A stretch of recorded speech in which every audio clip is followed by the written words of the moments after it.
Okay, so I'm finally starting with a lot of the stuff like immediately after Return of the Jedi, uh, which I've never actually read quite a lot of these books. Actually, I own most of the post Return of the Jedi pre, uh, like maybe 8 or 9 years after, and like I have a lot of the stuff that's right before the Young Jedi Knights, Junior Jedi Knights series, Young Adult series is like those two collections of uh, young adult novels, and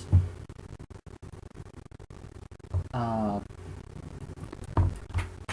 but yeah, so starting off would be Truce of Bakura, which, I mean, this book, I didn't expect to be much, and while I don't think it's perfect, it actually has a lot of staples of, like, later EU stuff, or stuff that we've seen done later. Like, it's really a really interesting predecessor to some other things. Like, Leia's role in the book is very similar to a lot of character stuff that happens with her in Bloodlines. In New Republic Bloodline and the new continuity. Like a lot of that. Well, like she sees Vader's. Well, full spoilers. She sees Vader's ghost for the first time, or I mean Anakin's ghost. Kind of comes to grips with the whole being the daughter of Vader thing a little bit. Well, it doesn't fully come to grips with it, but has like an interesting arc where by the end she accepts it because she doesn't give a shit about if Anakin Skywalker is good or not, as long as she gets to wreak havoc on what Vader stood for, and that being destroying the Empire. Like, she doesn't necessarily care if he's good, but as long, she at least can find retribution in the fact that she's, tearing apart the Imperials, which is really interesting. I feel like it comes a little too quick. Like, throughout the book, she's struggling with it, and that's just kind of like, okay, light switch moment. And I feel like a lot of the character arcs in this book are like that, but it's still good that they're at least tackling those ideas. I mean, this was very early EU. Like, this was like, I don't even think, the Thrawn trilogy wasn't even finished yet. This was just after Heir to the Empire and Dark Force Rising. And overall, it's really good. It opens with it takes place right after Endor. This is the first story after Endor, and it deals with this drone mine thing gets sent out to by other Imperials to the wreckage, and actually Wedge goes out to find it and ends up getting trapped and nearly killed by this explosive. And so Luke has to go out and save him. It's really, as a Wedge fan, it's really nice seeing, just how close those two are, and how he's Luke's wingman. Like, Luke will do anything to protect him, and I love what they talk about, how Luke can sense his Force signature, which they do a really good job of establishing how much Luke cares about his friends, especially how much he cares about his brothers in arms, and also how good he is at sensing people he cares about through the Force, which is a plot point later, and it really successfully establishes a lot of that stuff that will come to play later in the book. They pretty early on established that, I think within the second chapter, they establish what the threat is pretty easily. Of course, there's more mysteries that kind of get revealed with it later, but threat I think the pronunciation is Sai Rook or Sai Rook. I don't know how to pronounce it necessarily, but there are these weird, dinosaur-looking things that are like these giant lizards that it's really strange. They essentially use this thing called these entekment things, where they convert somebody's Force signature into powering droids. So they power ships and droids, stuff like that, with actual people. It's almost sort of a Borg thing in a way, sort of it's a sci-fi thing I've seen done before, but it actually really works, and you can't bring them back from it. So I guess it's not like the Borg in that way. It's almost kind of like Cybermen in some ways, like the original Cybermen on Mondas, in spare parts. and it's interesting stuff like from these very different looking alien things from pretty far away, and they kind of are like a proto Vaughn. In some ways, like they have a very different culture. They have different beliefs. Like they want to free people of their humanity. By using the attack, like they're essentially declaring war on mankind, which is why the Empire actually lets the rebellion help them. Because the entire point of Truce Bakura is essentially the rebellion is trying to help out this group of Imperials on the planet Bakura that's under attack, because first of all it will save help a lot of mankind from this invasion force, but also because this might begin an era of peace between the rebellion and what's left of the Empire. Like it might help them end this war sooner than they thought, which is really interesting. It's a really nice thing to pick up on, like right after Endor, especially because a lot of planets still don't believe that Palpatine's dead. Which again, you get the idea like, people aren't sure that Palpatine's dead, let alone that Luke killed him, or people don't know that Vader was the one who killed him. Which again, like you see later in other stories like Shadows of what's it called, like Mindor, where like you see like different hollow like project movies or whatever, like different people implying or what would the word be, like interpreting what happened differently. Like sometimes like different people have different views on what might have happened, and there's all kinds of conspiracy theories, and that's kind of like again like this book really creates a lot of headway, like it's ideas that come about later, kind of like Splinter of the Mind's Eye. Though I think it's more sure of itself than Splinter of the Mind's Eye, but I don't know if it's as fun as that book. Because I do feel like there's some problems with this where, like I get some character names confused because a lot of people will be referred to by their first name consistently, and then all of a sudden in the third act we start using last names, and that gets a little confusing. Like on official reports, it's like this person's been officially like imprisoned by the Imperials. And I'm like, who is that? Oh, it's this character. Like, it gets a little confusing at points, especially because like the problem with some writers is if you accidentally miss like one line of dialogue, you don't have any idea who a character is or what their role is. Like a lot of like tech and stuff like that that's supposed to be set up earlier. Like it's easy to miss stuff, which is a bit of a problem. But overall, I think it's pretty good at establishing characters and stuff. But yeah, like the rebels are kind of working alongside a lot of like the Imperial senators on the planet, and with some of the remnants of the Bakuran, like people in their old planetary defenses. And there was, I'd like finding out that there was like several different rebellions there, that all of which got crushed by the Imperials. And there was a bunch of raids. Like I really like that, like finding out about planets that didn't get a successful rebellion. And also, like again, there's some conversations between Imperials and like even some Alderaanian Imperial and some other people like talking to Leia about the Empire brings order and stuff like that, and then Leia bringing up Alderaan, and people like somebody even tries to pull the like they sort of allude to the whole like card that everyone always pulls on Luke, which is, oh well, there were people on the Death Star, which I know gets played later in oh man, I forget which book it is. I think it's Tatooine Ghost. I think it might be New Rebellion. One of those two, I think, deals with that idea. I think very successfully. Here, Luke's kind of still processing things, which I do feel like I do sort of dislike the fact that the first like 3 weeks after Endor are just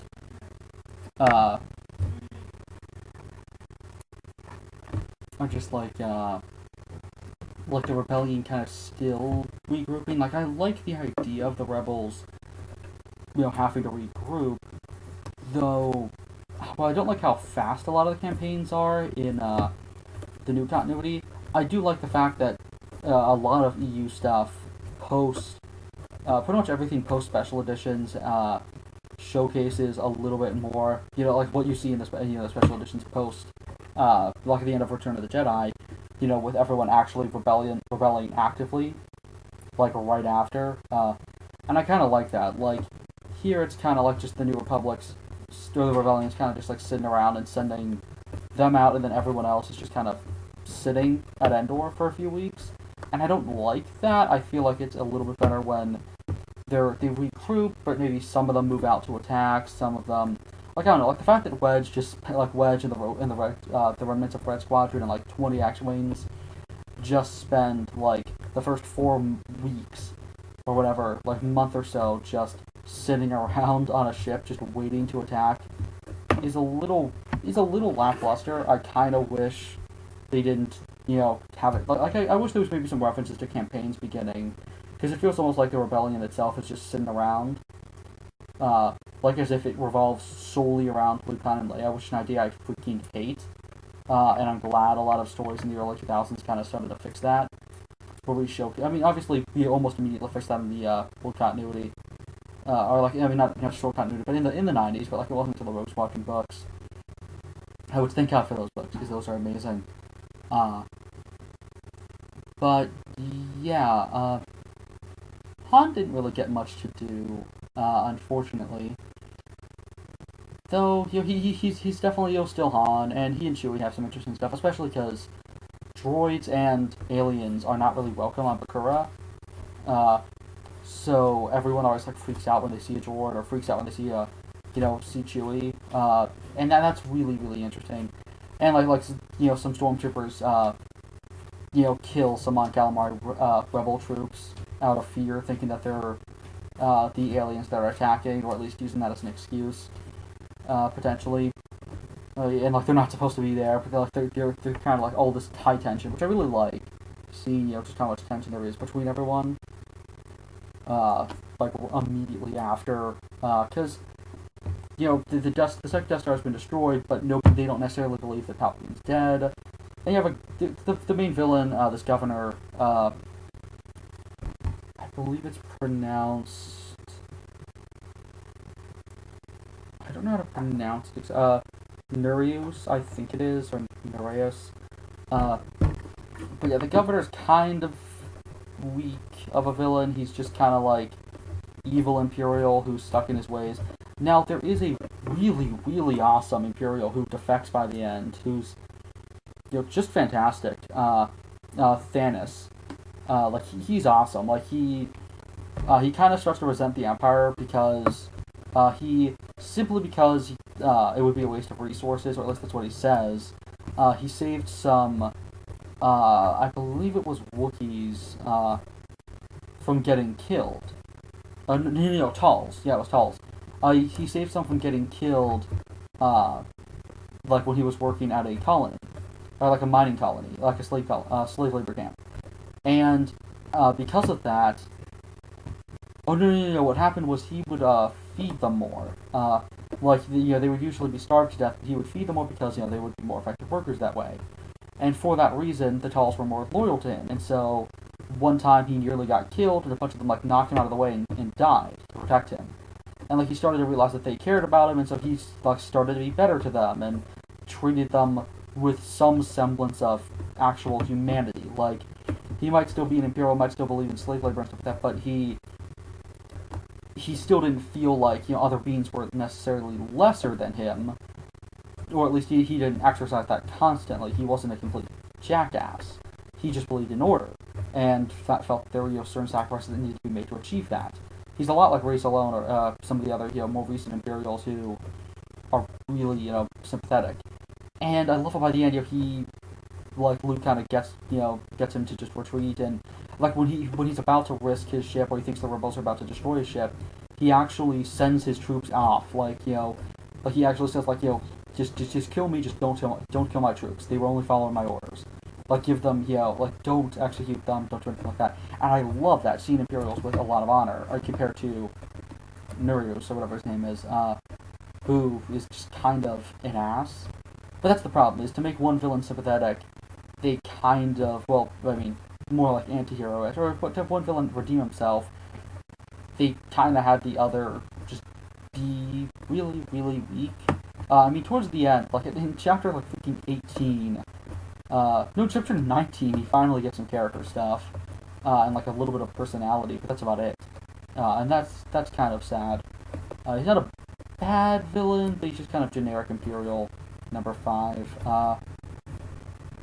But then again, it's the beginning of the EU, so wow, that's the thing though, because Thrawn and Pelion were around at this time. They were great, and the other Imperial in this book was great. But yeah, so the other main character on the in the book was, I still don't know how to pronounce her name, but was the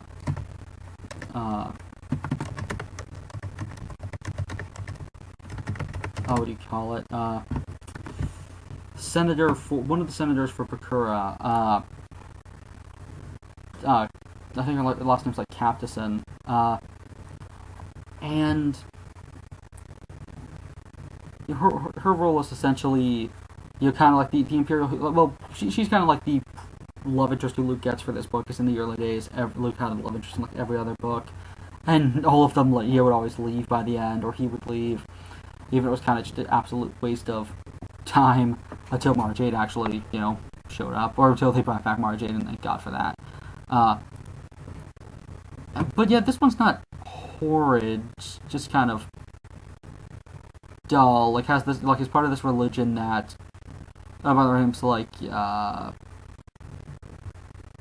Gariel, I think, or Gariel, something like that. But yeah, like she's part of this religion that thinks that nobody should have power, which is really weird since she believes that the Imperials should have power to bring order and to, like, educate less civilized civilizations. And it's really weird and just ill-explained and kind of just a convenient way to have somebody who doesn't like Jedi. Which, again, I don't like Callista, but I think she was a little bit more interesting on that front because at least it was a ideological difference with Luke and the fact that he unapologetically killed people. That was more her issue. Here, this person's just kind of like, I don't like you because nobody should have power for reasons, and there has to be, like, balance or something. I don't know. It's ill-explained. I liked their, like, conversations, but I don't know. I've seen better afterwards. And even before, I'd seen, I think, better reactions from people to, how Jedi operated, like people who hadn't seen them in action. Although there's another character, Dev, who is essentially, like, brought into at a young age. Like, his mom was a former Jedi Padawan, and he was trained a little bit in the Force, and the aliens use him to, like, help them search for Force sentience, or help them search for planets that are highly populated that they can use. And so he's kind of like their spokesperson. He's all obsessed with them and, like, wants the honor of being, intact, having attachment stuff done to him, so he can, be free of, free will and stuff. It's kind of just basic free will versus, I guess, like, immortality sort of thing that you get with stuff like the Cybermen and the Borg. Like, it's pretty standard, but definitely a decent character, though he, again, has, like, a light switch kind of turns to Luke's side, and, like, is calling Luke master and, like, wants to be his apprentice. And sure, he's a kid, for no, he's just a teenager, I think, so it's like, I think he's, like, 15, so it's like, it makes sense why he immediately, like, why when he joins Luke, he's immediately, like, admiring him. And I do like the fact that, he spoilers, dies, kind of needlessly, and Luke has, like, a pretty volatile reaction to that. Which I liked. It's just kind of weird to have that be his first sort of apprentice for, like, 5 minutes. Though I guess it creates the track record of Luke losing a bunch of Jedi. Which, again, to giant alien forces from, invading alien forces, killing a bunch of his Jedi. That won't have happened again. But, yeah, it doesn't do too much in the long run for moving the galaxy along, or setting up a lot of stuff. But it's still good to just, have a foundation for what the New Republic was like, what the Rebellion was like right before it became the New Republic, because the implication, I think, is that, like, when they came back to the Rebellion, that's when they made the declaration, that's when they formed the New Republic. At least I think that's how it was. But yeah, that works for the most part. But yeah, 3PO and R2 also don't get too much to do. But again, droids aren't liked there. I wish there was a little bit more with them, kind of proving why droids are effective and useful. I mean, they prove why they're useful, but I feel like they don't do much, sadly. There's not, like, they don't have too much of an active role. I feel like they were maybe a little bit better handled in, like, the Thrawn trilogy, or, I guess you can't always expect people to use R2 and 3PO well, just because those are pretty hard characters to use, in a lot of cases. But yeah, I really do like this book. I know I haven't really been complimenting it too much, but, it's just really, really, good. Like, I like some of the insights into the Imperials. I like how they show what kind, how Bakura is as a planet. Like, a lot of it is just, I keep saying, like, it's kind of just a less exciting, but nevertheless good, just more, it tries to be thought-provoking, but uses kind of cliche ideas, but nevertheless is enjoyable, but like a less good version of Splinter of the Mind's Eye, where I think that book's a lot more fun and kind of serves the same purpose of just kind of giving you a culture and showing your heroes react to it and learn about it and stuff like that. I feel like that book's a little bit better at this, but nevertheless, this is pretty good, and it has a lot more characters in it. Though sometimes it does get a little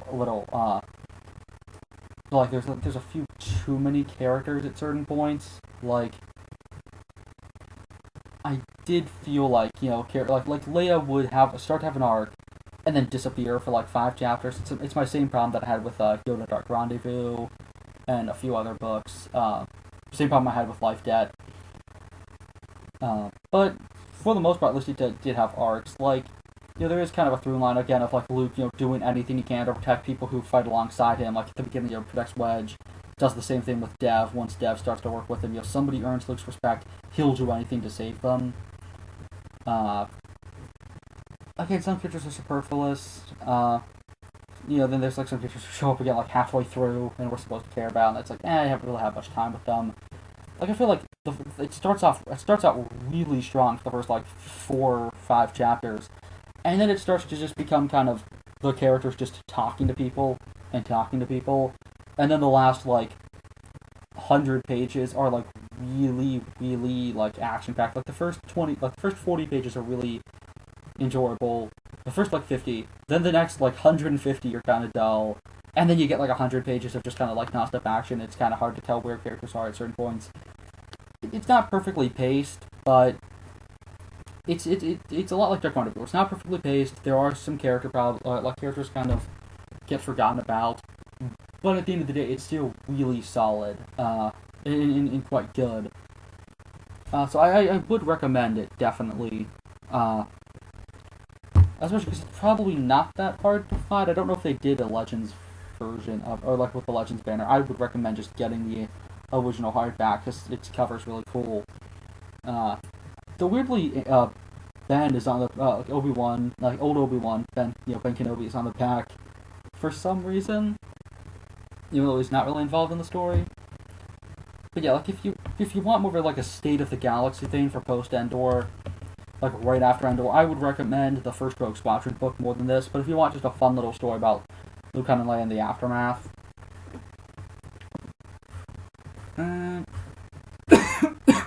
I think potentially the Thrawn trilogy. Well, Thrawn trilogy, I think, again deals with a lot of these issues for the characters a little bit better. But if you want to see their immediate reactions as they start the arcs they kind of finish in those books, this is a good place to go. It's really interesting to see from like with Splinter of the Mind's Eye, from more experimental kind of view of like when they were testing things out. Obviously, that book was over a decade earlier than this book, but yeah, I would definitely recommend this. It's pretty solid. I'd give it like, I don't like ranking, but I'd say just in terms of enjoyability, especially, it's probably like a 7 out of 10. But yeah, I definitely recommend checking it out if you can find it at like a half-price bookstore or something.